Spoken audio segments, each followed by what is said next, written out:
네, 분과 강연 2를 시작하겠습니다. 분과 강연 2 시간에는요, 패널 분들을 모시고 윤경로 원장님께서 패널 자유 토론을 진행해 주실 예정입니다. 윤경로 원장님께서는 사단법인 글로벌 인재경영원의 원장을 맡고 계시고요. 한화그룹의 본부와 뉴욕지사에서 근무하시다 듀폰의 아시아 지역 인재개발 총괄 상무 및 전무, 그리고 아시아 지역 부사장으로도 근무하셨습니다. 현재 한국 퍼실리티 데이터 협회장을 맡고 계시면서 서울대 글로벌 공학 연구센터 개건 교수로도 활동하고 계십니다. 원장님을 박수로 모시겠습니다. 큰 박수 부탁드립니다.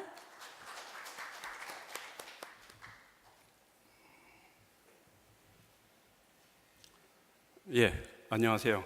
예, 반갑습니다. 오늘 중견기업 이노베이션을 위한 첫 번째 글로벌 국제 컨퍼런스에 저희 패널 좌장을 맡게 되어서 영광으로 생각하고 있습니다. 오늘 저희 패널의 주제는 기업가 정신, 안트로프레너십인데요. 사실은 쉽지 않은 주제이고 그렇지만 또 굉장히 중요한 주제라고 이렇게 생각을 합니다. 오늘 발표를 이춘우 교수님하고 또 미즈 스마이니께서 발표를 해주셨는데 저희가 시간 관계상 다 듣지 못한 것도 질문을 통해서 좀 더 청해 듣도록 하고요. 그리고 순서는 먼저 발표를 안 하신 또 저희 두 분이 계십니다. 여기 웨버 교수님은 잘 아시겠고요. 또 오늘 패널로 모신 지재성 사장님이 계십니다. 네, 지재성 사장님에 대해서는 저희가 소개를 못 드린 것 같아요. 그래서 지 사장님께 간단하게 한번 본인 소개를 좀 해주십사 요청을 드리겠습니다. 예, 안녕하세요. 장시간 또 참석하신다고 수고 많습니다. 저는 여기 계신 훌륭하신 분보다 좀 부족하지만 코스메카 코리아 사장으로 근무하고 있습니다. 저는 아모레 퍼시픽에 한 24년간 근무를 했고요. 그 다음에 또 자영업을 좀 하다가 코스메카 전문 경영인으로 작년 7월 달에 와서 근무하고 있습니다. 코스메카 코리아는 한국 화장품의 3대 ODM 업체입니다. 그리고 작년에는 한 60% 성장했고요. 올해는 지금 사드 영향 때문에 상반기는 한 20% 성장을 했습니다. 좀 방어를 했는데 지금 현재 아까 성장통을 겪고 있습니다. 외부 환경에서. 그래서 올해는 한 약 목표가 한 2,400억인데 한 2,200억 정도 매출액을 달성하는 것으로 예상되고 있습니다. 오늘 제가 부족하지만 저희 회사에 대한 기업가 정신과 제가 생각하고 있는 기업가 정신에 대해서 코멘트 할 수 있도록 도와주신 것에 대해서 감사드립니다. 예, 감사합니다. 예, 감사합니다. 이 화장품 업계에 계셔서 그런지 굉장히 피부가 좋으신 것 같습니다. 오늘 순서는 먼저 발표를 해주신 두 분께 발표를 안 해주신 패널 두 분이 먼저 한번 질문과 코멘트를 좀 해주십사 이렇게 요청을 드리겠습니다. 그래서 먼저 웨버 교수님께 지금 두 분 패널께서 발표를 해주신 내용에 관해서 코멘트나 질문을 요청드리겠습니다.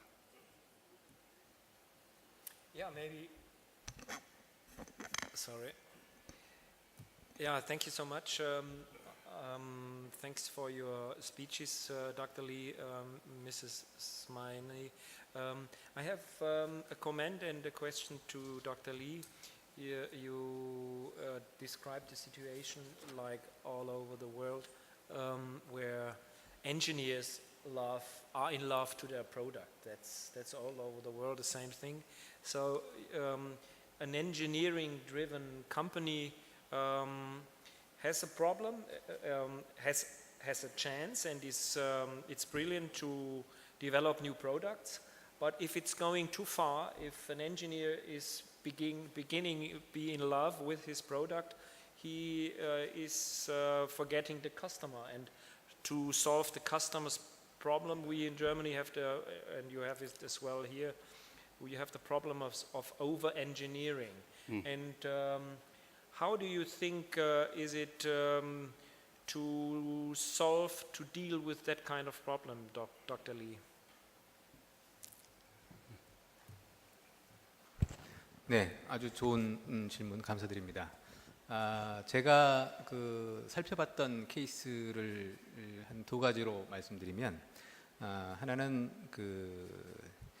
이 창업 멤버를 구성을 할 때 시장에 가까운 분하고 그다음에 엔지니어인 분들이 이렇게 컨비네이션을 갖추는 경우가 있을 수 있겠습니다. 그렇게 되면은 밸런스를 가질 수가 있어요. 그러니까 한 사람이 앰비데스트럭스처럼, 그러니까 양손잡이처럼 한 사람이 이 시장 마인드와 기술 마인드를 모두 다 갖고 있는 경우라면 바람직하겠지만 현실적으로 그런 케이스는 많지 않습니다. 현실적으로는요. 그리고 보통은 엔지니어의 기술을 가졌던 분이 시간이 지나면서 그런 어떤 시행착오 과정에서 본인이 학습하는 케이스가 있어요. 그럴 경우에는 점점 이제 나중에는 이제 그 균형 감각을 갖추게 되는, 그러니까 기업가도 성장하게 되는 경우죠. 그러면서 이제 점점 더 이제 굉장히 완벽한, 좀 더 better than before의 그런 기업가로 성장하는 케이스가 있는데, 초기 단계에서는 이렇게 이제 한쪽, 뭐 예를 들어서 한쪽은 이제 경영 경제 쪽의 백그라운드를 갖고 있고, 그런 비즈니스 커머셜 파트 쪽에 있었던 경험이 있었던 분하고, 또 하나는 엔지니어 쪽 이렇게 컨비네이션을 만들어서 그래도 최종 의사 결정은 커머셜 쪽에 가까운 사람이 갖게끔 하는 케이스가 있습니다. 그 기업은 결국엔 나중에 세계적인 경쟁 기업 자기네 업종에서 같은 경쟁을 하던 업체를 결국은 일본 업체하고 미국 업체가 있었는데 그 업체에서 다 인수를 해서 세계를 거의 지금 독점한 그런 케이스가 있습니다. 굉장히 성공적인 케이스죠. 또 다른 접근 방법은 뭐냐면 생태계가 그렇게 형성되는 겁니다. 특히 이제 미국의 실리콘밸리 생태계가 그렇게 저는 보이는데요. 이제 엔지니어들의 개발자들이 어떤 것을 개발을 하게 되면 그런 매니지리얼 팀이 특히 이제 벤처 캐피탈들의 소개에 의해서 로펌도 그렇고 뭐 이런 이렇게 하나의 생태계의 어떤 자연적인 소셜 시스템 메커니즘이 형성되어 있는 그런 부분들입니다. 그것이 미국은 이미 형성되어 있어가지고 그런 개발자들에 붙어줘요. 그래서 그걸 갖다 키워주는 거죠. 그런 식의 이제 방향을 해서 엔지니어 쪽으로 너무나 오버 엔지니어 되지 않게끔 하는 그런 방법이 있고, 근데 우리나라의 경우는 어떻게 보면 이제 미국의 벤처라는 시스템을 도입한 지가 한 20년 정도 됐다라고 볼 수가 있는데요. 97년에서 그동안에 학습 과정이었다고 볼 수가 있습니다. 초기에는 많은 트라이얼 에러가 있었고 매니지먼트가 뭔지조차 모르는 경영자들이 많았어요. 하지만 지금은 많은 경영자들이 엑시트한 그런 경영자들도 있고 해서 그런 멤버들이 상당히 생겨나고 있습니다. 그래서 이 엑셀레라든가 또는 엔젤 캐피탈리스트 중에는 기업을 해서 코스닥이나 뭐 이런 그룹에서 엑시트를 해가지고 자금을 가지고 투자를 하고 코칭을 하면서 엔지니어 개발자들이 그런 쪽에 이제 오버 엔지니어로 좀 빠지지 않게끔 시장과의 거리를 갖다 가깝게 해주는 그런 코치들이 많이 생겨났습니다. 그런 부분들에 의해서 생태 차원에서도 이제 그런 부분이 보정될 수 있다라고 말씀드릴 수 있겠습니다. 네. 예, 감사합니다. 지사장님께서도 혹시 질문이 있으신가요? 예, 저희 회사가 갑작스럽게 중소기업에서 중견기업으로 성장하다 보니까요. 이춘호 교수님께서 지적하신 내용들이 절실하게 느껴지는 것 같습니다.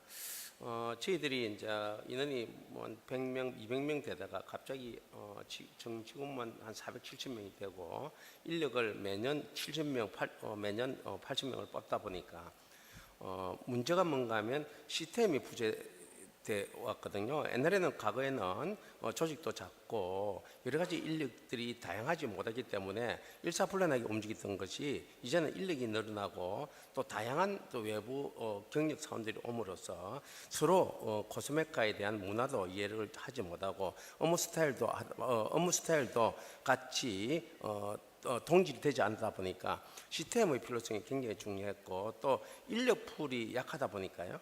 모든 어떤 글로벌 업무를 수행하는 데 있어서도 상당히 좀 어려움을 많이 가중되고 있습니다. 아까 말씀하신 대로 전체가 다 바쁜 거죠. 그래서 저희들도 지금 현재 하고 있는 것은 시스템 정비, 또 HR 정비, 또 모든 어떤 혁신, 제가 아까 혁신, 오늘도 혁신 컨퍼런스인데 혁신은 고통을 따르지만 혁신 없이는 절대 성장동을 이겨낼 수 없다는 어떤 변곡점을 생각하고 혁신의 이노베이션을 많이 가한다는 거 하고요. 아까 또 기업가 정신에 대해서 이야기를 했는데 기업의 초기 단계가 아닌 지속적인 단계라는 것은 반드시 필요한 것이라고 생각하고요. 그 다음에 회사가 창립자만이 기업가 정신이 있는 것이 아니라 임직원 전체가 기업가 정신이 필요하다는 것은 정말 멋진 어떤 메시지 아닌가 생각합니다.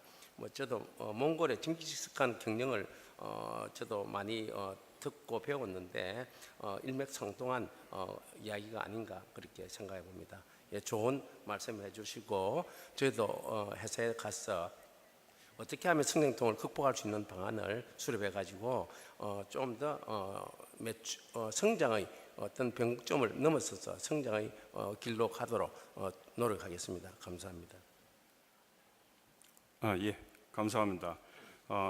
질문보다는 아까 말씀해 주신 것에 대한 여러 가지 코멘트를 해 주셨습니다.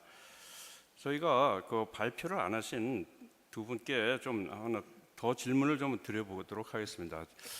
우선 그 베버 교수님께 제가 질문을 좀 드리고 싶은 거는요. 독일에서는 기업이나 학교에서 이 기업가 정신을 키우게 양성하기 위해서 어떤 활동을 하고 있는지 아니면은 기업 중에서 그런 기업가 정신을 부양하기 위해서 특별히 잘하는 그런 기업이 있는지 한번 여쭤보고 싶습니다.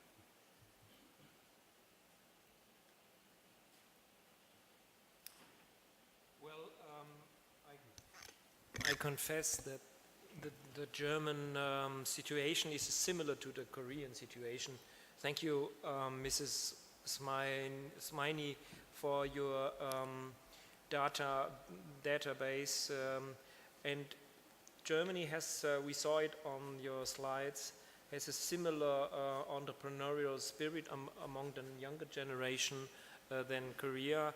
So for us at the university, I confess we don't have enough curriculums to support that sector. So even my colleagues at the university focused much more on the big groups, and university are very conservative. So I have those discussions with my colleagues, and I am one of the minority part of our university, and who is in the minority situation. So, but anyway, I try to develop programs for the minority of the students, and they I try to convince them to look for the chances to be entrepreneur, to run their own company and to start a business. So we only have in Germany, you showed us the data, below 5% of our millennials start a company or the Generation X. And in the US and the UK, it's more than double of the situation. So similar to Korea and Germany, we in Germany, we have a high potential in middle-standing company, but I'm a little bit in sorrow about the entrepreneurial spirit of the next generation. So the next generation could start, but they hesitate. And it has a lot to do with our society. Mrs. Smaini talked about the entrepreneurial culture. So the entrepreneurial culture in Korea and as well in Germany, we should work on that. We have some clusters in Germany, for example, around Berlin, around Stuttgart, around Munich and Mannheim, but it's not enough. I think it's similar to Korea, that we need kind of start-up clusters where the next generation can come together. We should give them opportunities to have offices, to share their offices with each other, and then by some university professors, and I confess it's not the university who will be the main institution to support them. We have some startups, we have some, we support them, but we have a lot. We are beginning to have venture venture capitalists that help our startups to begin and to run their business. But in fact, even if we have a strong middle-standing company situation in Germany, I'm a little bit in sorrow for the next generation of entrepreneurs. So I just can say let's work together, Koreans and Germans, to support our a very tiny minority of our Generation Y millennials, to help them to start a business. And that's what I do personally as a professor. I tell to my brilliant talents in my university, and I give them, I try to get them linked to middle-standing enterprises, and I tell to the middle-standing enterprises, I have here a talent. I'm a little bit like a headhunter for some talents. When I see them and I observe young persons, and I see it's maybe difficult if you go to a big company, you will lose a lot of your motivation, and you are very flexible, you are very agile. I recommend you to go to a smaller and a medium-sized, middle-standing company. It's better for you, from my point of view, for your career, if you go to such a company where you have, from the beginning, your responsibility, and you can be an intrapreneur. And those brilliant, very small minority of my students, those brilliant engineers, for example, that are experts and having new and innovative ideas, we have to support them by giving them investors, bringing them together with investors to start their own business. But anyway, compared to the UK, compared to the US, we have to do a lot more of our homework in Germany, and maybe as well in Korea. So the data you told us show that. So let's do our homework. That's it. 감사합니다. 예, 독일이 저희하고 비슷한 게 있어서 굉장히 반갑습니다. 형제같이 느껴지네요. 예, 저희가 같이 노력을 해야 할 부분이 많은 것 같습니다. 저희는 사실 저희 나라는 이 리스크 테이킹을 하지 않는 문화로 아마 잘 알려져 있습니다. 그래서 뭐 우리 젊은이들이 주로 대기업을 가든가 아니면은 공무원 시험 준비를 하는 인구가 70만이라고 그러면은 정말 거의 세계에서 독보적이지 않을까 이런 생각도 들 정도입니다. 이렇게 저희가 리스크를 지지 않으려고 하는 그런 문화에다가 저희 더군다나 이 위계 질서가 있어가지고 조직에서 상당히 이런 기업가 정신을 살리는 것이 쉽지 않다고 이렇게 생각을 합니다. 그래서 뭐 두 분 발표해 주신 자료를 봐도 그렇고요. 그래서 저희가 이 교수님께 한번 다시 좀 여쭤보도록 하겠습니다. 아까 다 말씀을 못 해주신 것 같아서요. 그럼 조직 내에서 이렇게 위계적인 문화를 어떻게 없애고 저희가 조직 내에서 이런 기업가 정신을 지속적으로 살릴 수 있는 그런 방법이나 어떤 그런 것을 정말 잘하는 그런 기업의 사례를 좀 소개해 주십사 요청드리겠습니다. 네. 몇몇 사례가 있긴 한데 그 중에 하나 제가 발표를 못했던 것이 스마일게이트라는 그런 게임 개발 업체가 있습니다. 지금 어떻게 보면은 이제 중국 시장 그리고 기술적으로 온라인 인터넷 그 기술이 아주 급속하게 발달하다 보니까 수많은 이제 유저들이 동시에 접속할 수 있는 그 기술을 우리가 특히 우리 한국에 이제 그 기술이 세계적으로 굉장히 앞서 나가 있는 가운데서 시장을 선점할 수 있게 되었고. 그래서 게임과 관련 온라인 게임에서는 우리 한국 기업들이 굉장히 선도적인 그런 위치에 있지요. 그런데 이제 우리가 프로덕트 라이프 사이클이라고 교과서에 나옵니다만은 제품마다 이제 이런 어떤 이 수명 주기가 굉장히 그 업종별로 차이가 나는데요. 게임 같은 경우는 굉장히 빠르거든요. 그러니까 기존에 있는 기업에 있는 임직원들이 새로운 어떤 게임 그 스토리나 아이템을 갖다 개발하는 데 있어서는 그러니까 시장에서 반응을 할 수 있는 그것을 개발하는 데서 한계가 무척 크다는 겁니다.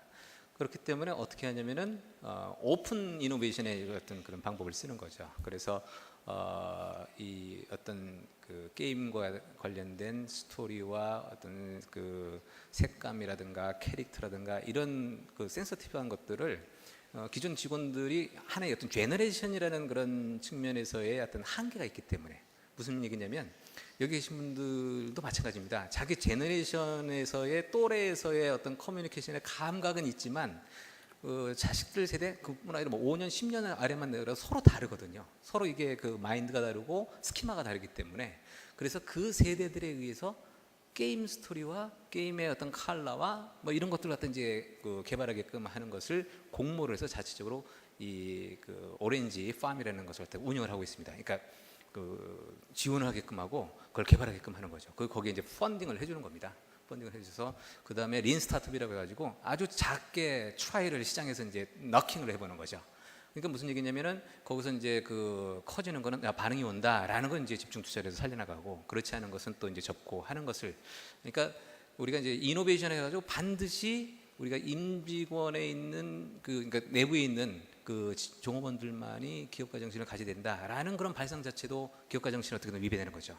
굉장히 발상 자체를 전환해서 경계가 없는 무경계의 기업 운영 방식도 한 가지 예가 될 수 있겠습니다. 그런 측면에서 보게 되면은 확실히 아까 말씀드린 하이라키컬한 측면에서 그 어떻게 보면 우리나라의 기업들은 일단 직원에 들어오면 처음에는 회사 입사해 가지고 1년 동안은 그 엘리베이터 타는데 신입사원이 임원하고 타고도 그 웃고 막 그러는데 비실비실 웃고 막 그런단 말이죠. 그래도 안 웃는 직원들은 이제 한 3년 된 직원들이에요. 왜냐면 임원인지 아는 거예요. 예? 이게 거기 이제 젖어들어 있기 때문에, 그래서 그런 부분들을 갖다 깨어나가는 것은 기존에 있는 임직원들이 야 너희들은 왜 수평적 위계 문화에서 그렇게 전야라고 야단치고 이렇게 막 이렇게 고통을 주는 것보다는 자연스럽게 외부에서의 수혈적인 어떤 컬처를 갖다 받아들이는 젊은 세대들의 어떤, 지금 우리나라 한국에 있는 그 교육에 보시면 제가 보기에도 이 중고등학교에서 이제 유교 교육을 거의 안 하는 것 같아요. 제가 보기에도 그냥 당황스러운 그런 어떤 그 과거의 가치 규범에 비춰 보면은, 그래서 그런 부분들을 빨리 외부로부터 흡수를 하는 시장과 반응을 할 수 있는 그런 것을 조직 시스템 상에서 운영하는 방식을 통해서, 그러다 보면은 차츰차츰 시간이 가면서 이제 그런 부분들이 위계적인 문화가 이제 줄어드는 부분들이 있고요. 그다음에 리스크, 아까 이제 어버이딩과 관련해 가지고 질문을 하시지 않았습니다만, 우리나라에 있는 많은 학생들이 공무원 시험 준비를 하고 해서 굉장히 어떤 그 기업가 정신 관련된 그런 부분에서 취약하다라는 말씀하셨는데, 저도 굉장히 공감하는 부분이 있는데, 그렇다고 100%가 리스크 테이킹을 하면 나라가 거덜이 날 겁니다. 아마 망할 겁니다. 제가 느끼기에는 한 15% 정도? 20%도 많은 듯한 느낌이 있는데 15% 정도가 리스크 테이킹을 하고 나머지 80% 정도는 그것을 안정화시키고 수율을, 그러니까 그 경제성을 높이는, 돈을 버는 방향 쪽에 성실성을 가진 그런 것이 구성이 되어 있어야 된다라는 것이 저의 개인적인 견해고요. 그걸 뭐 데이터로 검증하고 싶은 연구에 욕심은 있습니다만 아직은 못 하고 있는데, 이게 그 50%만 넘어가도 그 사회도 그렇고 회사도 그렇고 굉장히 큰 혼란에 빠질 수 있을 것이다라는 생각이 들고요. 그러다 보니까 이제 그런 부분들을 어떻게 타개할 것이냐라는 것의 한 가지 방법은 제가 뭐 이렇게 상상해 보건데 창업 교육과 이제 기업가 정신 교육인데, 그것이 뭐 그 강단에서 이루어지는 교육보다도 한번 자기가 시드 머니를 가지고 뭐 작게는 얼마가 됐든 간에 그것은 뭐 정부의 뭐 이렇게 지원이 됐든 또는 부모님이 돈이 됐든 뭐 작게 뭐 한 500만 원에서 1000만 원 정도를 자기가 시드 머니를 가지고 창업을 해보고 실패를 반드시 해봐야 된다는 겁니다. 실패해서 배우는 배가 굉장히 크거든요.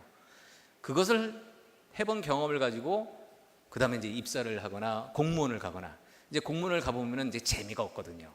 그러면 이제 나와서 자기가 해본 경험을 가지고 트라이를 할 수 있는 가능성이 커진다는 겁니다. 100%가 하지는 않겠죠. 그런 것을 우리가 사회 시스템적으로, 교육 시스템적으로 이제 이렇게 어떻게 보면은 파종을 한다랄까요? 그런 부분들을 하다 보면은 그 중에 뭐 10%, 15% 정도가 나중에 이제 그 중간에, 그리고 중간에 나와서 창업을 하고 이제 그런 노력을 하는 거죠. 사실 대학생 창업을 통해서 뭐 어떤 큰 기업이 됐다라는 케이스는 이것은 통계적으로 굉장히 아웃라이어라고 저는 생각합니다. 많을 수가 없죠. 있어서도 안 될 거라고 저는 생각을 하고요. 오히려 경험을 해봤던 직장인들이 그 바닥에 어떤 그 돌아가는 메커니즘도 알고 거래처도 알고 그 업계의 생리도 아는 상태에서 창업을 해야 성공 확률이 상당히 높을 것이고, 그것이 이제 뭐 대학이 됐던 또는 뭐 중고등학교에서 어떤 그런 창업과 기업가 정신 교육을 접했던 사람들이 나중에 간절한 상태에서 그런 것을 시작을 해야 성공할 수 있는 가능성 확률이 높다고 저는 생각을 하고요. 기업가 정신은 간절함이 있지 않고서는 성공하기 어렵습니다. 목숨을 걸어야 된다고 표현을 할 정도죠. 그 우리 콜럼버스처럼 목숨을 걸지 않고서는 어렵다고 보고요. 그래서 뭐 이 진리인 속담이 뭐냐면 교수님들이 창업한 회사에는 절대 투자하지 말라는 겁니다. 간절함이 없거든요. 돌아갈 수 있는 안정적인 그런 장치가 있기 때문에 그럴 수가 없습니다. 교수님들이 창업한 회사는 가급적 투자하지 마시고 사표 쓰신 분은 투자해도 되겠지만 그런 간절함이 있어야 된다고 생각하고, 그런 경험을 우리가 이제 그 교육 과정에서 할 수 있게끔 서포트를 해주면 좋겠다는 생각이 듭니다. 네, 감사합니다. 예, 감사합니다. 예, 그 굉장히 좋은 말씀을 많이 해주셨는데 그 간절함이 아주 중요하다는 거, 그런 것은 정말 저도 많이 느껴본 적이 있습니다. 그런데 이 문화를, 조직의 문화를 바꾼다는 게 참 쉽지가 않다는 경험도 해봤습니다. 저는 듀폰이라는 미국 기업에 제가 한 25년을 다녔고 그중에 22년을 아시아 지역의 인사부문 책임자를 했었는데, 듀폰이 제가 들어갔을 때 벌써 한 10년 가까이 문화 변화를, 그러니까 듀폰도 마찬가지로 굉장히 하이라키칼하고 그런 조직 문화가 있었다고 합니다. 그래서 그걸 바꾸려고 한 10년간 노력을 해서 바꾸는 것을 봤습니다. 그래서 저희 나라 기업들도 대기업에서 요새 이제 문화 바꾸겠다는 얘기를 사실은 한 20년 전부터 나왔던 것 같습니다. 근데 아직도 안 바뀌었고요. 이제 요번에 이제 지금 바꾸려고들 많이 하는데 아마 앞으로도 한 5년, 10년은 더 노력을 해야 바뀌지 않을까 이렇게 생각을 합니다. 교육 얘기가 나온 김에 저희가 지금 OECD 국가들 중에서 이렇게 지금 기업가 정신을 살리기 위한 교육을 뭐 초등학교부터 할 수 있으면 좋겠고요. 아니면 중등 교육, 아니면 대학 교육에서 어떻게 하고 있는지, 잘 하고 있는 나라는 어떻게 하고 있는지에 대해서 한번 저희가 스마이니 씨께 좀 요청을 좀 드리도록 하겠습니다.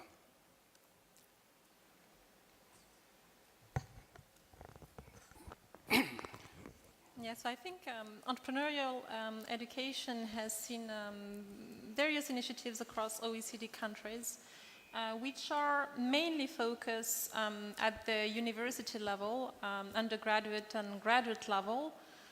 Although, I mean, in some countries like the US, you have it at the level of elementary schools or high schools, but it's less frequent in other countries. So what the experience shows is that this works particularly well when there is a strong commitment. This is a priority. The entrepreneurship programs are a priority for the University of the Business School. There are entrepreneurship chairs, entrepreneurship centers, and ideally this is done in partnership with the corporate world, because as the other speakers said, it's not really for university professors to teach young people who want, to start a business how to do that. And so it's important that they have access to a network of people who have actually started and grown businesses successfully. So generally, these programs involve teaching from teachers who come from the corporate world, whether large companies or middle companies, and can share with the students their experiences of starting a business, failing sometimes, because there are often a failure or even a number of failures before reaching a success.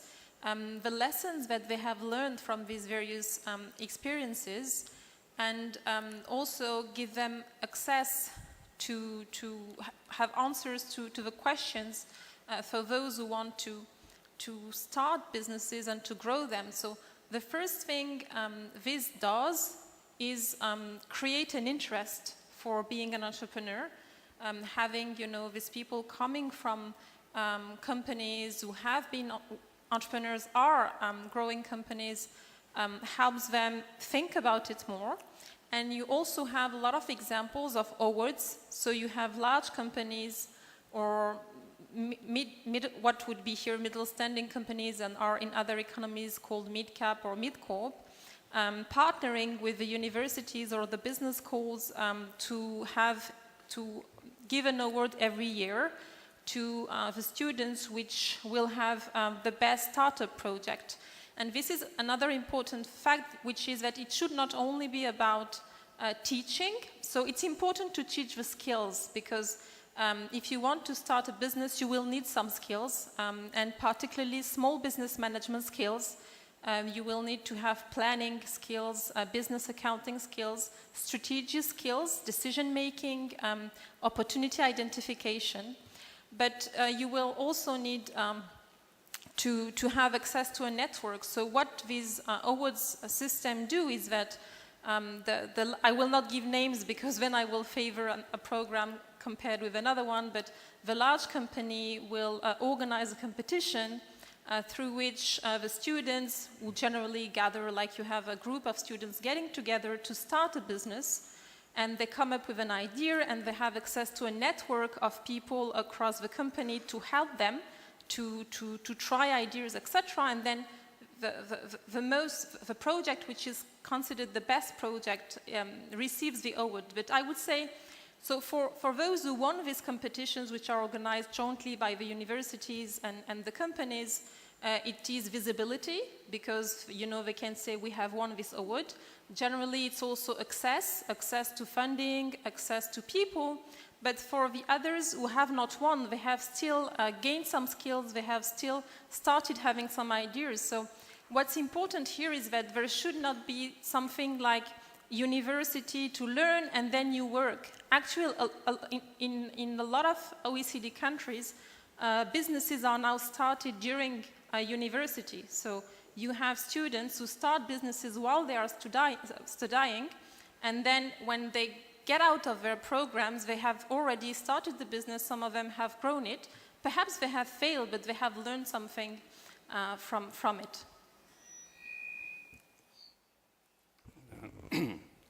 예, 감사합니다. 실제로 기업하고 연결해서 이런 프로그램을 대학에서 할 수 있다고 말씀을 하셨고요. 아마 좀 중등 레벨에서 이런 기업가 정신 교육은 미국에서 아마 주로 하고 유럽에서는 잘 안 한 것 같다고 이렇게 말씀을 하신 것 같습니다. 자, 그러면은 저희가 이번에는 다시 기업으로 들어와서 저희 지재성 사장님께 좀 여쭤보겠습니다. 기업 내에서 저희가 이제 엔트러프레뉴어십이라고 하는데, 그것을 이제 기업 내에서 할 때는 또 어떤 분들은 인트라프레뉴어십이라고 이렇게 또 얘기를 합니다. 그래서 기업 내에서의 기업가 정신을 어떻게 하면 우리가 좀 부스트 한다고 그러죠. 부양을 시키고 그런 정신이 좀 충만하게 할 수 있을까? 그러기 위해서 경영자가 어떤 일을 해야 할까라는 것을 한번 좀 여쭤보겠습니다.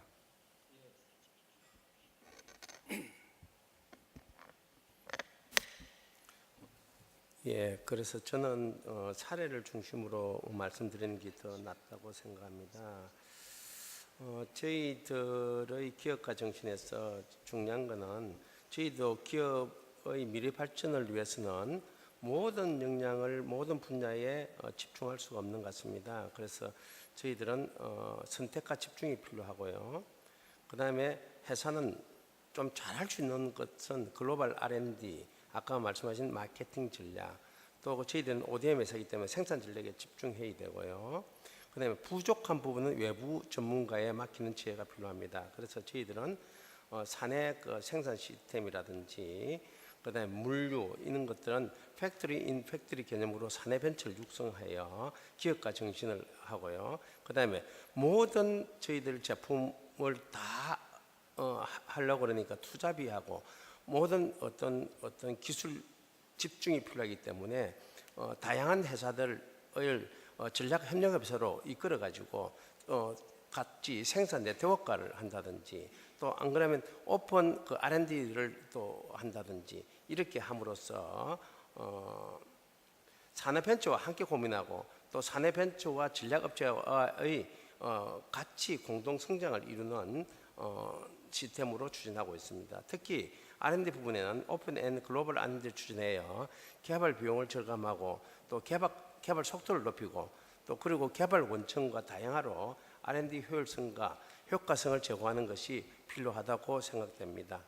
예. 그리고 기업가 정신은 아까 말씀하신 대로 CEO만이 아니고 전 사원이 기업가 정신이 할 수 있기 위해서는 우선 인재를 육성하고 또 HR을 투명성을 높이고 또 직원들한테는 행복하고 또 미래가 보이는 회사로 만들어야만이 그 직원들도 같이 동참해서 기업가 정신으로 뒤따르지 않겠나 이렇게 생각해 봅니다.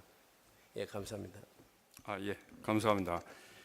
예, 지금 인재에 관해서 이제 말씀을 해주셔서 또 이런 생각이 들었습니다. 기업에서 한동안 창의성이 많이 필요하다.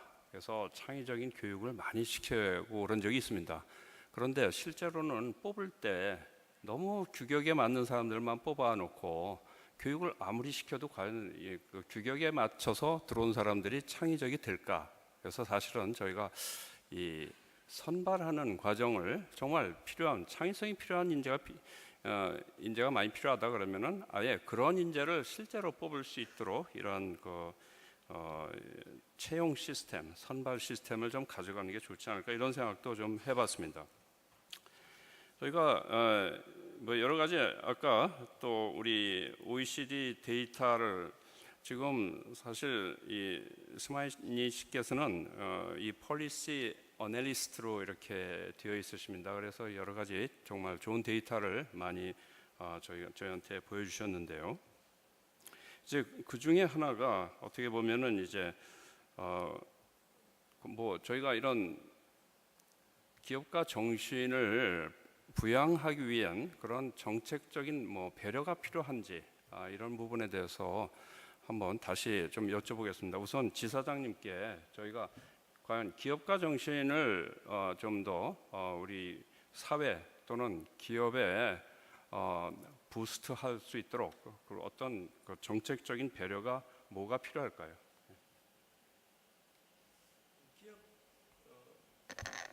예, 기업가 정신이라는 것은 이제 저희들이 기업을 할 때 소규모 기업일 때는 생계형 수단이고 고용 창출하는 사회 공헌하는 기업입니다. 그래서 기업을 키워간다는 뭐 성취 욕구라든지 가치 지향을 하고 있지만 중견기업이 될 때는 자기는 구성원을 책임지고 육성하고 행복하게 할 책임을 져야 되고요. 그게는 사회기업이고 국가경제에 입하지 않은 기업의 자긍심과 책임감이 더욱더 요구되고 있습니다.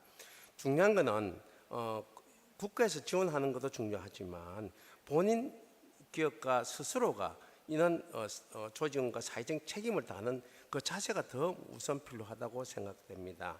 그리고 또 기업가들이 정말 새로운 가치 창출을 위한 창조성과 도전과 핵심이 또 필요하다고 생각되고요.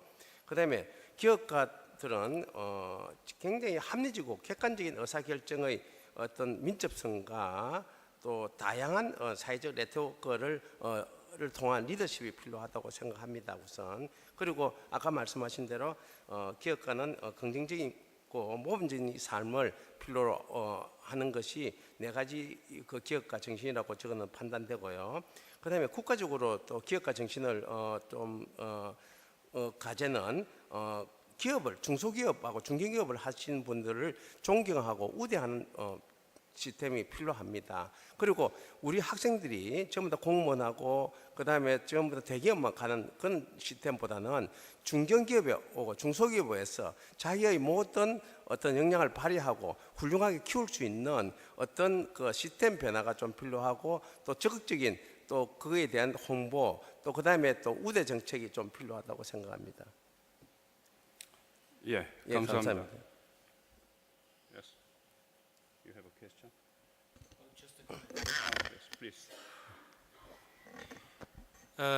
I can support you what you said, and I think the situation is it's can be a win-win situation for middle-standing enterprises and the young generation that might be a startup generation. But even if we have a minority of the next generation who wants to be entrepreneur or intrapreneur, I think you should see those 2 to 3 million talents you have in Korea. They finished university, they are waiting for a decent job, and you should open your companies for these talents. Offer them internships, offer them possibilities. Dr. Lee said it about they could run and could be successful if they run a startup if they already have some practice. So when they have a startup after university, in most of the time they don't succeed. But if you integrate it in your company with let's say 400 employees and integrate 5 talents of this generation, give them a trainee program, give them internships, start micro projects with R&D, give them coaching, give them job enrichment. I think it can be a win-win situation, and you shouldn't rely, the same in Germany, you shouldn't rely too much on universities. There are some professors, but the majority are more conservative. You shouldn't rely on the schools and on the state. You can see in the history of the German dual education system, which is quite well known, and it helps us to minimize the unemployment of our young talents. It has been founded by a man called Steinbeis in the 19th century, and he had lots of resistance from schools and universities. They didn't want that the practical persons like you who would come into the school or the university and discuss what content should be in the curriculum. But so Steinbeis anyway, against the resistance of the classic institutions, they started with it. And I think you should do it in Korea. You should start, you should use this win-win situation. You have so many wonderful talents from the millennials, and just start your own training system, give them opportunities to be an intrapreneur, and if they leave, they are entrepreneurs, so it doesn't matter. Maybe you are networked with them, they can give you a chance to go global, or they stay entrepreneurs, so they help you to globalize and to get a good feeling and a good customer relationship in the cosmetic industry. It's extremely important to have a very good relationship to the next generations. So I think don't wait for state, university, school or investors. Start by your own. Start with your own program. Integrate your 2 or 3 million millennials that are sitting sometimes at home and waiting for a challenge. So give them a challenge and don't wait for anyone else who is establishing a program or financing it. Do it by yourself, train them, and invite others who support you, and then it will work. And I think the same is in our country. I encourage the middle-standing companies to do it, and we have more systems like that. We have another university form. They are really good, a competitor to my university, because you have this dual university system. You go 3 months to the university, and then you have 3 months working as a student in the company. So this mixture of 3 months working, 3 months studying is for some parts of this next generation, it's really a good system. And the company is happy to have, you said it, a happy environment. And if you integrate students with a new university program, you will have happy employees. That's it. Yeah, thank you, Professor Weber. 이분이 지금 학교와 기업의 콜래보레이션이 중요하다라는 것을 참 말씀하신 것 같습니다.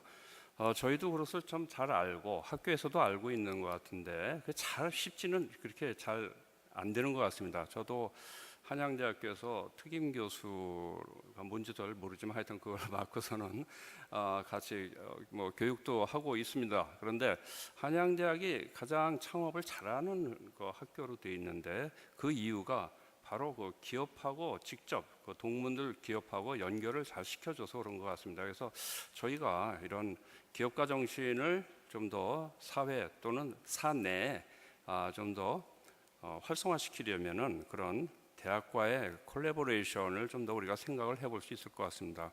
이 부분에 대해서 한번 좀 더 여쭤보도록 하겠습니다. 그 지금 이 교수님 혹시 또 뭐 말씀해 주실 게 있나요? 그런 콜래보레이션에 관해서? 네, 한양대학교가 창업을 가장 많이 하고 있다는 것은 지표로 나오고 있습니다. 그래서 그 우리 코스닥에 상장한 기업인들 중에 제 기억에 그 데이터가 한 480분으로 제가 기억하고 있어요. 한양대가 제일 많습니다. 그래서 작년부터 모 일간지에서 이제 평가를 했는데 그 지표를 넣었더니 한양대학교의 1등을 했던 그 자료를 봤습니다. 그래서 아주 한양대학이 앞서 나가는 대학이다라는 생각이 들고요. 그리고 배보 교수님께서 말씀한 일학습 병행제는 저도 그 박사 제자가 거기서 관심을 가져가지고 논문 지도를 하고 논문도 지금 한두 편 써있는데 저희 나라에서도 독일이나 캐나다나 워낙 잘하고 있어가지고 노동부에서 제 기억에 2007년 한 10년 됐습니다. 이미 도입을 해서 일학습 병행제를 지금 진행을 하고 있습니다. 그래서 지금 대학 단독의 그것만은 부족하다는 것을 아주 전적으로 공감을 하고요. 실은 출발은 교육기관이라는 것이 우리가 이 사회 경제적 생산 활동, 사회적 문제를 해결하는데 과학적인 지식을 제공하기 위해서 교육기관이 만들어지고 그 유용성이 있었는데 어느 날 뭐 미국의 대학도 그렇고 뭐 독일, 유럽에 있는 대학도 그렇고 한국에 있는 대학도 이게 이 현장의 변하는 속도를 따라잡지 못하고 이렇게 갭이 괴리가 생기고 있는 그런 현상들이 나타나고 있습니다. 그런 부분에서 어쩌면 대학 측도 반성을 해야 될 것 같고요. 그래서 일전에 스탠퍼드 총장님께서 한국의 그 최고의 대학 모 대학에 가셔서 서로 이제 각 대학에 인트로듀스 그러니까 소개하는 그런 그 기회가 있었는데 우리 한국 대학은 졸업생들 중에 사법고시, 행정고시 뭐 그런 합격자가 몇 명이다. 그걸 쭉 소개를 하시고, 근데 스탠퍼드 대학 총장님께서는 스탠퍼드 대학 그 동문들이 얼마나 많은 기업을 창출해서 그 매출액이 얼마가 됐고 그것이 고용이 얼마나 창출되었다, 지역사회 얼마나 기여했다. 패러다임이 다른 거죠. 컨셉이 다르고 그런 면에서 우리 대학도 어떤 그런 부분들을 좀 참고를 하고 변화하려는 어떤 생각이 필요하지 않겠냐라는 생각이 저도 드는데 우리 배보 교수님 말씀하신 그런 생각을 갖고 있는 저마저도 엄청나게 마이너리티 소수자입니다. 그러니까 대학에 계신 교수는 상하탑을 얘기를 하시고 심지어 이게 방송이 되니까 안 되겠죠. 모 대학에서는 이렇게 그 로비에 주가가 이렇게 실시간으로 나오게끔 비즈니스 스쿨이니까 미국 대학에 가면 다 비즈니스 스쿨에 주가 점검판이 나오거든요. 그래서 그 스톡 마켓을 갖다 이제 접할 수 있게끔 해주는 것이 미국 대학의 관례이고 그런데 우리나라에서는 그걸 갖다가 이제 그 학내에 설치를 하면 뭐라더라 뭐 천박하다고. 그러니까 이제 산업공상의 의식을 갖고 계신 분들이 계신 거예요. 여전히. 그런 것들이 결국은 우리의 발목을 잡고 있다라는 부분들이고 그런 현상은 뭐 정도의 차이는 있지만 대학에 있는 그런 그 교수님들께서 그런 또 부분들 물론 또 그렇다고 모든 교수님들이 다 그렇게 또 쏠려가면 그건 아니라고도 저는 생각을 합니다. 밸런스를 가져야겠죠. 네, 그런 식으로 말씀드리고 싶습니다. 네, 감사합니다. 예, 감사합니다. 저희가 다 알고 있는 것은 교육이 바뀌어야 되고 대학이 바뀌어야 된다고 다들 알고 있는데 안 바뀌는 것 같습니다. 저도 왜 그렇게 안 바뀌는지 잘 이해를 못하고 있습니다만은 딱 한 가지 저는 글로벌화를 위해서 대학에서만이라도 영어를 좀 공용화했으면 좋겠다라는 저희가 얼마나 영어 때문에 돈을 많이 쓰나요? 그래서 그런 것을 좀 많이 얘기를 해보는데 거기에 수긍하시는 분이 이렇게 많지가 않더라고요. 저희가 어떻게든지 교육이 좀 빨리 바뀌어서 저희가 좀 더 경쟁력 있는 인재들을 많이 양성했으면 좋겠습니다.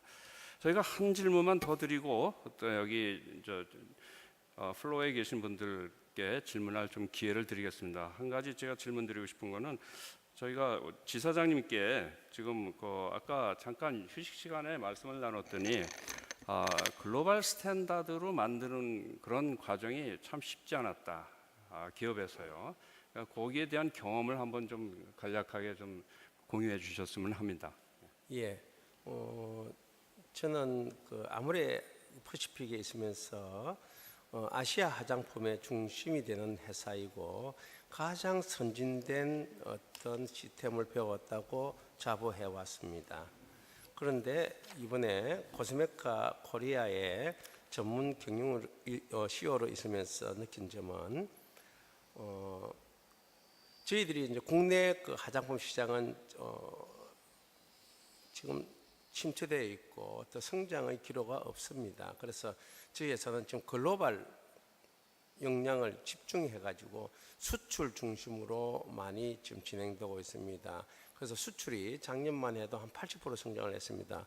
그래서 저희들하고 같이 수출하고 있는 업체들이 다변화되고 있는데 그 중에서 제일 많은 게 로레알 그룹입니다. 그다음에 에스트라도 그룹입니다. 여러분들 익히 잘 아시다시피. 그래서 저희들이 로레알 그룹하고 같이 어떤 수출을 하다 보니까 반드시 필요한 사항이 있어요. 그게 글로벌 수준으로 우리가 돼 있느냐 여부였어요. 그래서 그 글로벌 업체에서는 저희 회사를 오디트를 1년에 2번씩 놓습니다. 그리고 글로벌 수준으로 시스템을 운영하고 있는가에 대해서 놓았는데 저희들은 어느 정도 돼 있다고 자부를 하고 심사를 받았는데 깜짝 놀란 어떤 결과가 나왔습니다. 저거는 미국의 FDA는 저희들이 인정을 받았습니다. 그럼에도 불구하고 로레알 자체의 오디트는 이번에 처음 실시를 했는데 불합격이었어요. 그리고 두 번째 중간 심사가 나왔는데도 20% 수준밖에 안 됐다는 참담한 성적을 받았습니다. 그래서 저는 지금까지 화장품 회사로서의 GMP 규정이라든지 모든 시스템은 저도 아모레에서 배우기 때문에 최고의 수준으로 했다고 했는데 그 글로벌 수준의 격차는 엄청났습니다. 그래서 저희 회사가 지금 현재 변곡점에 와 있는 것 같아요. 글로벌 수준으로 갈 것인가 안 그러면 국내 수준으로 갈 것인가 하는 변곡점에 와 있어가지고 모든 회사의 역량을 발휘해서 전 사원이 글로벌 시스템으로 도약하기 위한 어떤 지금 변화를 좀 진행하고 있습니다. 첫 번째 변화가 글로벌 시스템에 대해서 잘 아는 전문가를 구했는데 한국에 몇 분이 없어요. 그분을 모셔가지고 했고요. 또 저희들 직원들을 로레알에 뉴저지하고 공장에 가서 실제 가서 벤치마킹하고 배워왔습니다. 그런데 문제가 뭔가 하면 한국 기업 문화하고 글로벌 문화하고는 엄청난 차이가 있다는 거죠. 한국 문화는 효율성 중심이고 대충 문화였습니다. 그런데 글로벌 제가 직접 지금 관장을 하고 있는데 글로벌의 시스템은 철저하고 꼼꼼하고 째째하고 안전성 위주의 시스템이었습니다. 그러다 보니까 전부 다 체크하는 시스템이었고 모든 시스템이 PDCS 사이클을 돌리면서 계획하고 실행하고 체크하고 다시 또 액션하고 하는 PDCS를 하면서 계속 업그레이드 되는 진화적인 수준으로 느꼈습니다. 그래서 우리 한국의 기업가들도 문제는 뭔가 하면 글로벌로 나가기 위해서는 여러 가지 문화도 좋지만 시스템도 빨리 글로벌 시스템을 이해하고 연구하고 특히 실행하는 것이 더 중요하다고 생각합니다. 그래서 만약 저희들이 이 아픔이 한 6개월 동안 1년 동안 이노베이션을 한다면 우리 한국에서는 ODM 업계에서는 최고의 수준으로 거듭나지 않겠나 하는 계기가 됐으면 좋겠다. 또 그다음에 전환점이 됐으면 좋겠다는 것을 많이 느꼈고 직원들도 그 한국 시스템하고 미국의 시스템하고의 그 차이 갭을 지금 많이 느끼고 있고 또 많이 또 통감하고 있습니다. 그래서 지금 저희들뿐만 아니라 한국에서는 자기들이 최고다라고 하는 기업들이 많지만 아무리 퍼시픽도 최고라고 했지만 글로벌 문화하고는 엄청난 차이가 있더라는 것을 저도 대기업도 있었고 중견기업에 있으면서 통감하고 있고 또 반성하고 있고 또 개선을 또 실행하려고 노력하고 이노베이션하고 있는 과정입니다. 그래서 저희들이 느끼고 있던 어떤 사례를 잠깐 말씀을 드렸습니다. 감사합니다. 예, 감사합니다. 예, 저는 한국 기업에 있었고요. 그리고 나서 이제 미국 기업에 가서 근무를 한 25년 하니까 사실은 뭐 저는 어느 쪽 시스템, 어느 쪽 기업이 운영 시스템이 더 낫다, 나쁘다 이렇게 얘기할 수는 없더라고요. 그렇지만은 저희가 그동안 굉장히 급속 성장을 하는 동안에는 한국적 시스템이 참 효과가 있었지만 이제 글로벌화, 이제는 정말 글로벌로 진출하려면은 그러한 글로벌 스탠다드를 철저히 지키는 것이 장기적으로 성공할 수 있는 길이 아닌가. 저도 이런 동감이 돼서 그 지사장님께 좀 여쭤봤습니다. 자, 그러면은 이제 저희가 여기서 일단 패널 간의 질문은 여기서 중단을 하고 지금 플로어에 계신 분들께서 혹시 궁금하신 것을 한번 질문을 좀 해주시기 바랍니다. 예, 마이크를 좀 전해주십시오. 명지대학교 교수인 허철부입니다. 아까 이준우 박사께서 그 리스크 어보이딩 문화에 문제가 안 된다. 15%만이 리스크 테이킹하고 나머지는 안정화하면 좋다 그러는데 이 손정이라든가 혹은 마위는 항주대학 영어과를 공부한 학생입니다.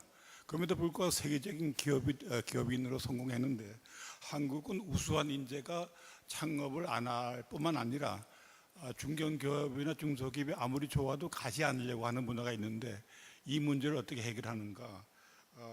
한 예를 들면 예외적으로도 한국에 우수한 인재가 창업하는 경우가 있는데 안철수가 이제 정치인으로 이제 별로 성공하지 못했고요. 이찬지는 우수한 소프트웨어를 만들었지만 공무원들이 그걸 무단 복제했기 때문에 경영 실패해서 이제 결국은 성공하지 못했고, 그다음에 이제 또 그 메디칼로 한 사람은 또 카이스트 교수로 하면서 벤처한 분이 그걸 갖다가 이제 세계적인 기업으로 크지 못하고 중도 하차하는 이런 경우가 있는데 한국 교육과 문화의 문제로 보는지 그것을 어떻게 해석해야 할지 어느 분이라도 좀 말씀해 주시면 좋겠습니다. 예, 우리 이 교수님께서 말씀해 주시는 게 좋을 것 같습니다. 네, 그렇게 네.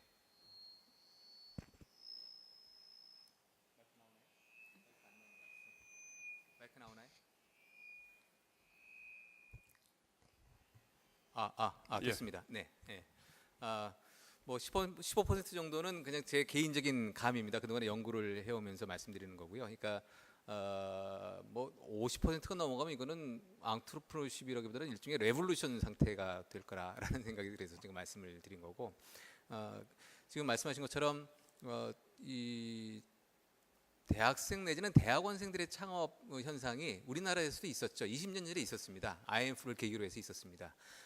그리고 그 당시는 학생들의 창업도 있었습니다만은 더 많은 숫자의 창업했던 분들이 어떤 대기업 연구원 출신이신 분들이 창업들을 많이 하셨어요.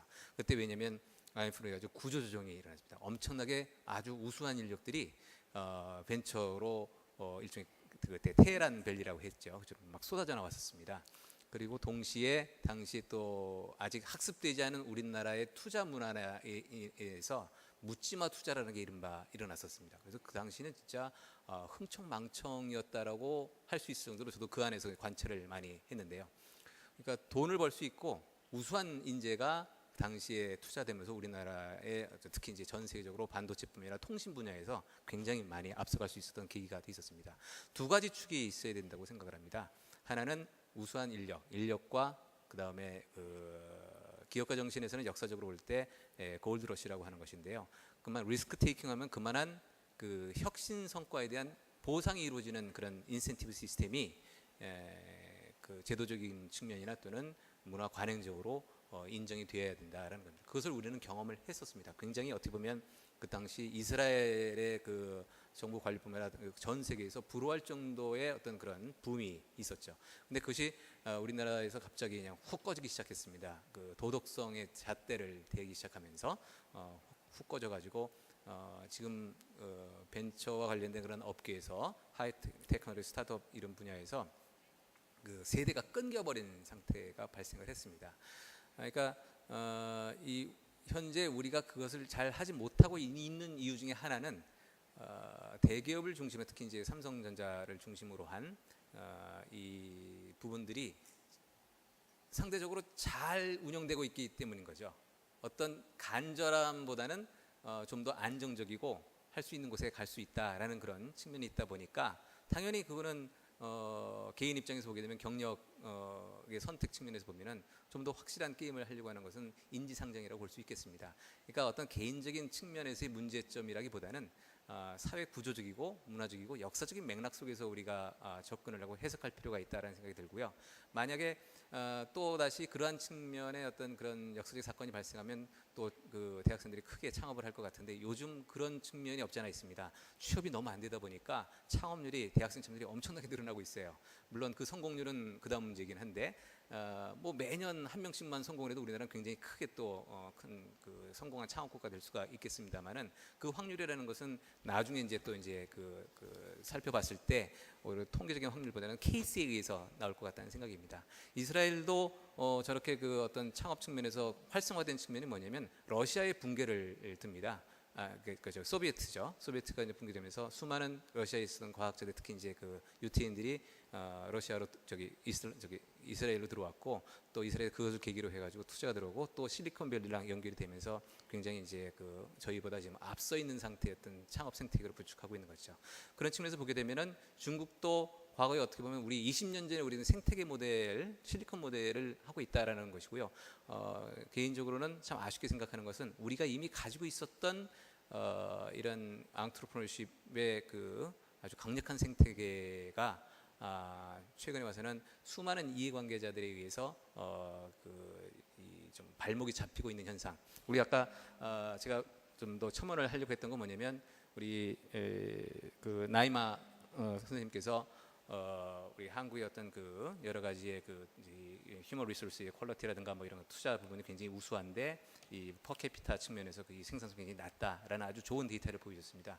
이 얘기는 뭐냐면 앙트로프너십은 기업 차원에서만 문제가 아닙니다. 우리가 개념적으로 퍼블릭 앙트로프너십이라는 주제도 있고 소셜 앙트로프너십 주제가 있고 뭐 유니버시티 앙트로프너십 주제가 있듯이 이게 우리 국가 전체적으로도 한 단계 업그레이드 한 단계 올라서려고 그러면은 이런 부분들에서 이 국가 전체의 시스템 측면에서 문화적인 측면에서의 이 그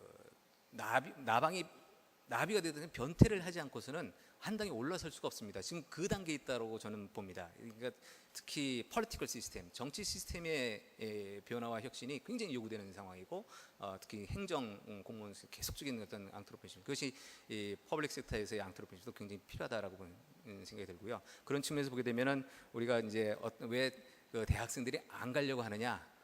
어떻게 보면은 부모된 입장에서는 좀 편하게 좀 확실하게 좀 살았으면 좋겠다. 그게 부모의 또 인지상정이 우리 한국의 문화에서는 야 어디 가서 너 저러다 죽어라 그렇게 하실 수는 없지 않겠습니까? 그런데도 불구하고 제가 말씀드린 거는 전체 100%가 아니라 많은 수가 아니라 그래도 부모에 말리는 그런 상황에서도 창업하는 그런 학생들이 있고 또 직장 다니던 사람들이 뭐 자이든 타이든 회사를 그만두고 나와서 그 간절한 바탕 속에서 기업가 정신을 발휘하는 그런 케이스들이 나오기 때문에 그렇게 비관적으로만 우리가 생각할 것은 아니다라고 저는 개인적으로 생각합니다. 예, 감사합니다. 예, 한 분만 더 질문을 좀 받도록 하겠습니다. 지금 먼저 손을 드셔가지고 예.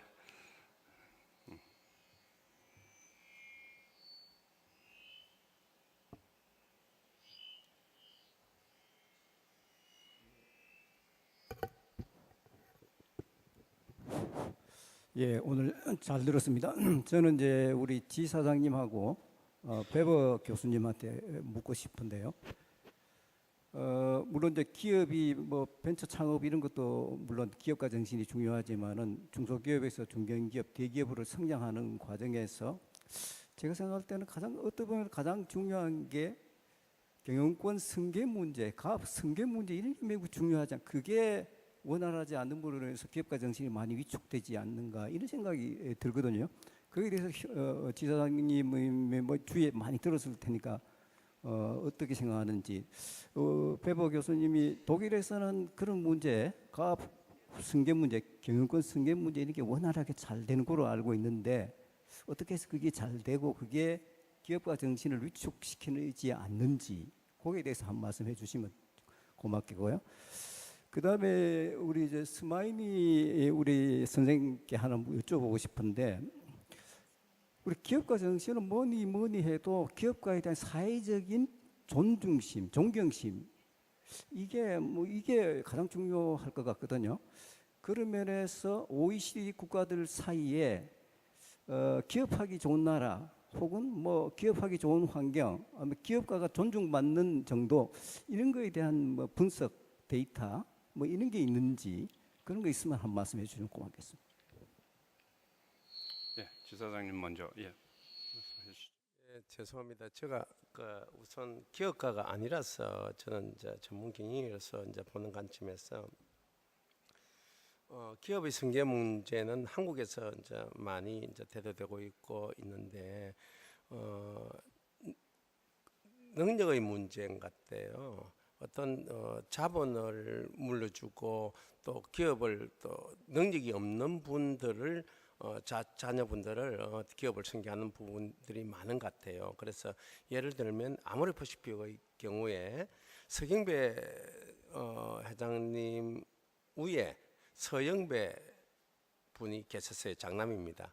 그런데 서영배 분이 경영의 어떤 능력 문제로 탈락을 시키고 서경배 차남을 승계를 시켰어요.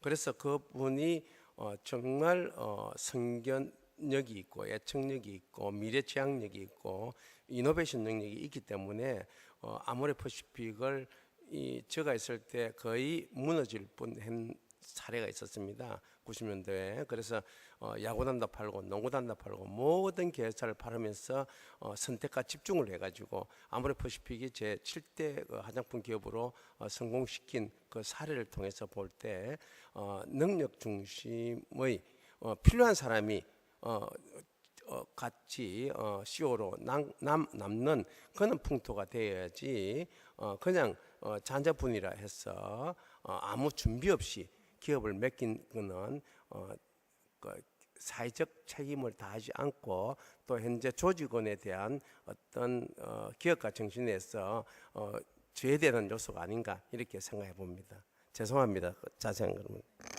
감사합니다. I can go to a similar direction. Passing down should be the right moment. The Greek have a word for that moment, kairos. It should be the kairos moment.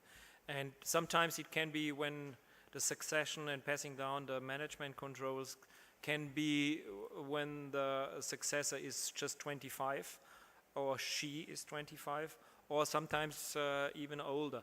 But I think if we have a conference and we will have this conference here, let's say in 10 years, this podium will change. We will have not just one woman, we will have 2, 3, or 4 women on this podium and on this kind of discussion. I think that the succession to passing down the management control will be to the female side. And just give you a compliment to the, let's say, you mentioned your industry. I think just one example from my side to your question, passing down the management control. We have billions of female customers in this world, and our companies are run by men, and university professors are run by men. So, but the world, the deciders nowadays, at the moment, are a lot of females, a lot of women, and in the case of, I think, a good entrepreneurial challenge and chance is for Korea, the cosmetic industry. So the East Asian woman, the Korean ladies, they are well known for their beauty in Europe, and you should much more expand with cosmetic products to Europe, because the reputation of Asia, once upon a time it has been the French lady who was the most chic lady in Europe. Now, if we see those Asian tourists, female tourists coming to us, they are really the most chic woman in the world. So you should expand with your companies this kind of, well, you can say culture, the self-esteem of a man, a human being. Mostly ladies, they care about themselves. They do it in a special way, and it's export for you. Your culture, your style is very attractive. I know much students and women from Germany, and there is a huge potential for your companies, especially from your sector, to expand. And we have in Germany some small brands in this sector as well. We have a lot of companies that run, and the succession is run by women, but the daughters not. They have, in some cases in Germany, they have a daughter and a son, and the succession is the young daughter who is the CEO of a company. We have cosmetic companies in Germany, for example, Dr. Hauschka, you know it maybe, or Veleda. They are companies in a niche sector. So, well, let's say a New York lady from the Fifth Avenue in New York, they know Dr. Hauschka. Those products. It's a small niche for high-class luxury, very healthy products from a German company. But you should do it. I think you have a lot of potentials here. So just do it, and a compliment to the Korean ladies. Okay, thank you. Okay. We'll very quickly add on the question of business transmission.